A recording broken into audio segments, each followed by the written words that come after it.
Hi guys, welcome to the channel for new battle report. We are playing round 3 of the UK tournament. I'm playing Ogre and I was facing Empire of Sonnstahl. The team I think was Luxembourg, and I was facing Batcat.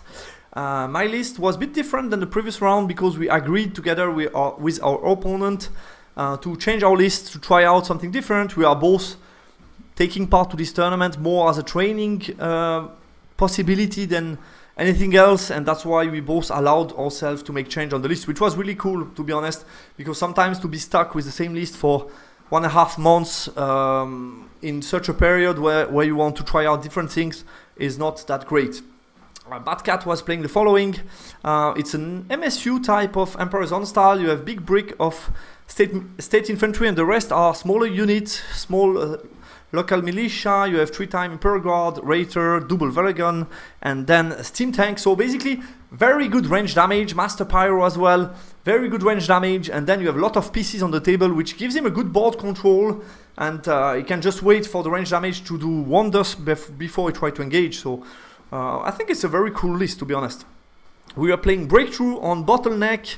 I got Enslave and Ransom as secondary, has Unleashed a big gun. And I don't have Shamanism. I had Pyromancy with the usual spell, basically Pyro Flow, Dragon Roar, Flame, not Flaming Sword this time. I got Fireball as well, Hereditary, and then Cage of Amber, obviously. And he was on Master Pyromancy as well, so not Alchemy. Matchup analysis. Yeah, it's an MSU AOS with very good range damage. I felt, that's my analysis before the game, I felt his scoring are not so fast, could be to my advantage, I could be able to put him under pressure. My secondary is doable, his should be hard.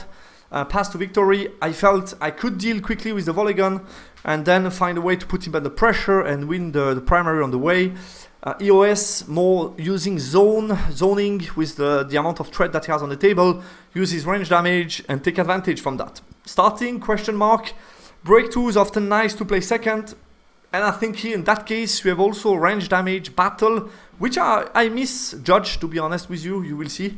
And therefore my idea was it's better to play second. I'm not sure it's the case. We'll talk about that. Deployment, wide seems better because it's easier to break through in a zone that's deeper, I would say. Seems better for me, but that's also depending a lot on the matchup. And I felt when we paired that the matchup was slightly to my advantage. Deployment wise, you see it's a strange deployment for someone thinking you have a positive matchup. So you already see there are a couple of flaws in my understanding of the matchup. I must say I don't have much experience against Empire of Sonnstahl, and especially this list, so I think I misjudged a bit the situation and also didn't really make a good choice of macro. I won the roll and I decided to be defender, and my opponent dropped everything for first turn, and I think that's my first mistake. When I realized the way I must deploy to minimize and I end up being in a corner, that's not great at all. That's not great at all for me.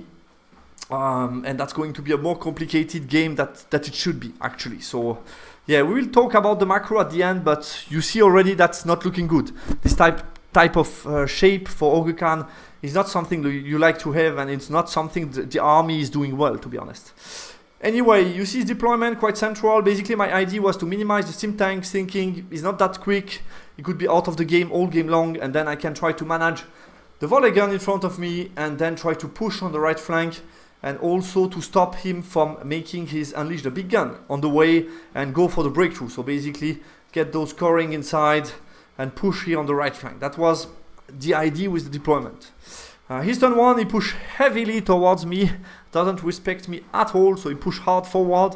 He doesn't hide his flying griffin, he accepts that I can double cannon shot those guys. We will see how that goes. Magic Phase gets Cage of Amber on the Mercvets, do nothing. Fireball as well, and then I dispel Pyro Flow Cannon on 5-up, this time doesn't hit. That was also the idea of the minimization, was to force him to move and get a -1. Shooting, he does 2 wounds to my Mercvets, so could have been worse. My turn 1, I stay out of range to the volley gun, and the big problem of my deployment is the case that my mage is so far away from his volley gun. I don't get good line of sight, I'm too far, I cannot get Pyro Flow on the volley gun.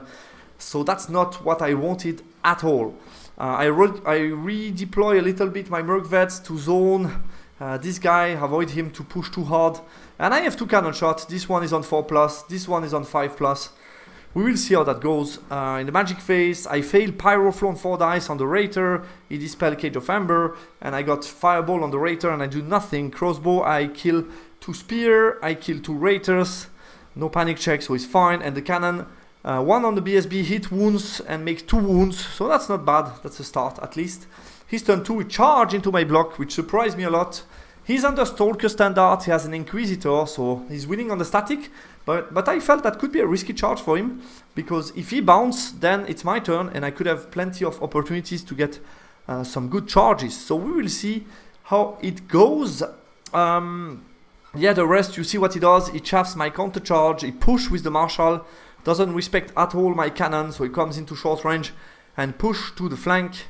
And that's going to be it. In the magic phase, it was a charge on a 5+ as well, because he put on the double on the big unit. But I really didn't expect him to try this charge against my main unit. I felt this is a bit risky for him. I get Flaming Sword on the big brick, shooting. The cannon does 2 wounds to my Thunder Cannon. He does some wounds, I think, on the Merc Vets. And the close combat, yeah, didn't go as well as I thought. He makes 13 plus static 4, and I make only 11. So as you can see, on average, he should be doing like 9 and me 14, 13. So should be very drawish on average.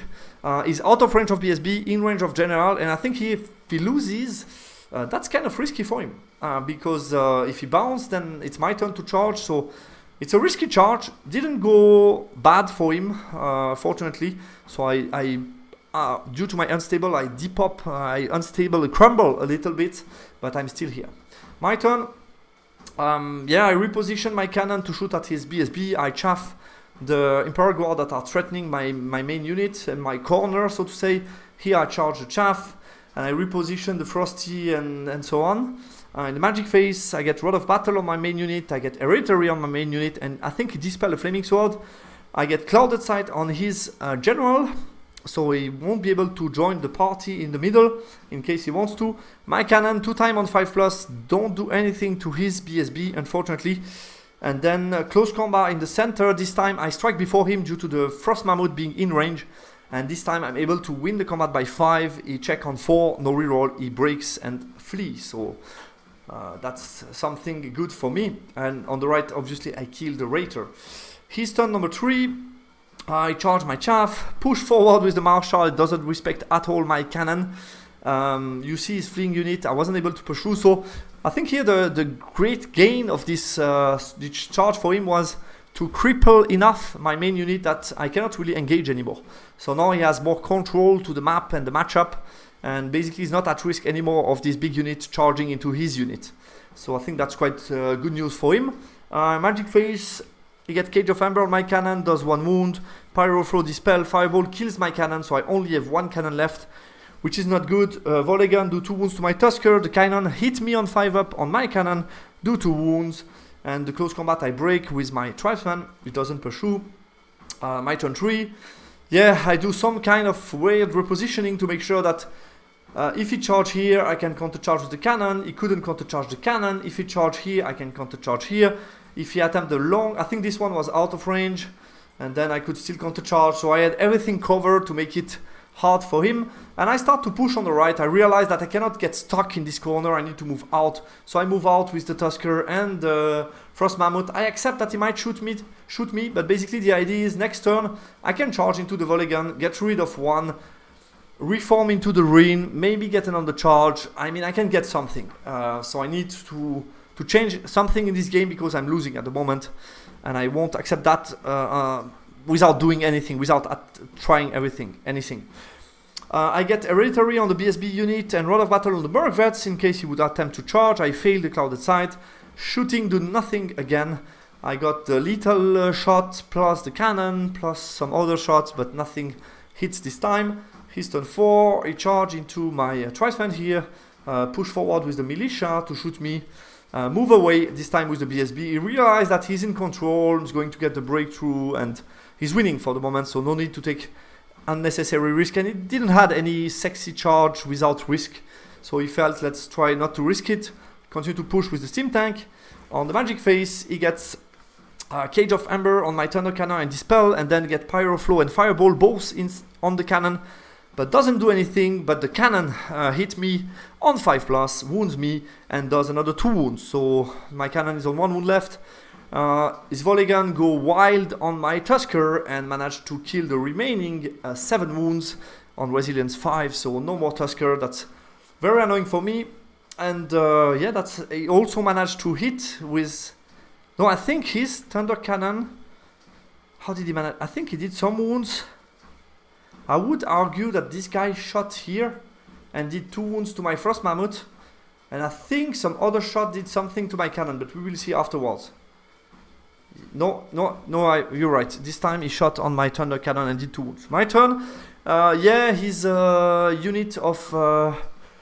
that just hit my tribesmen that are not scoring are in the middle of the map. They cannot flee, so I charge with the Frosty, thinking I can reform and cause him issues. And I start to reposition a bit the rest, but it's not looking great, as you can see. I start to continue to minimize what his steam tank might do, but he has a good battle line and much more combat power than me at the moment, so not much I can do. Pyroflow got dispelled into his volley gun, so I'm finally turn 4 getting in range of 24 of the volley gun, but that's way too late. As you can see, we are turn 4, I did nothing to his volley gun, so that's very annoying. Fireball managed to do 1 wound to the volley gun, Rod of Battle on the Frosty. Cannon doesn't hit on 5+, his BSB. Close combat, he pop. I just kill a lot of models. He's decimated. He flees with the Little Inquisitor, and I reform.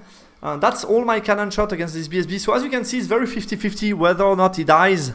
Nothing to complain about, to be honest. You see the blue area is the one that you can complain about, usually in the dice engine. And here it's all green, so between 0 and 7, it's totally fine. Here I managed to do 2 wounds, which is, it's 40% chance. So it's likely that he's still alive, actually, with what happened. I try to put some other shots, pistol, lethal and stuff that maybe increase slightly, but still, it's not enough to kill his BSB. And here I didn't do much more than that. He's turn 5, yeah, he started to move for the breakthrough with these 2 units. Inquisitor is going to rally here in the middle, the steam tank pushes me, and that's about it. The rest move a bit out of arc of the Frosty. In Magic Phase, he gets a Dispel Cage of Amber, he fail Dragon Roar, he gets Pyro Flow on my cannon on 3 dice and kill my cannon. And Flaming Sword 2 dice fail, cannon 2 wounds on my Frost Mammoth, so he continued to hit crazy with his steam tank, and my cannon didn't do that much. Shooting, he managed to put another 2 wounds to my Frost Mammoth, so I'm still alive. I can take some charge, and charge I will take. I charge here thinking he can flee, I can charge into that and then overrun and hit the unit here behind.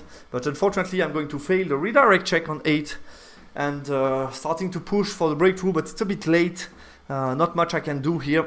Magic Phase, Cage of Amber, 2 wounds on the War Machine, Fireball Dispel, 2 dice 2, Pyroflow Dispel, 3 dice 3 dice.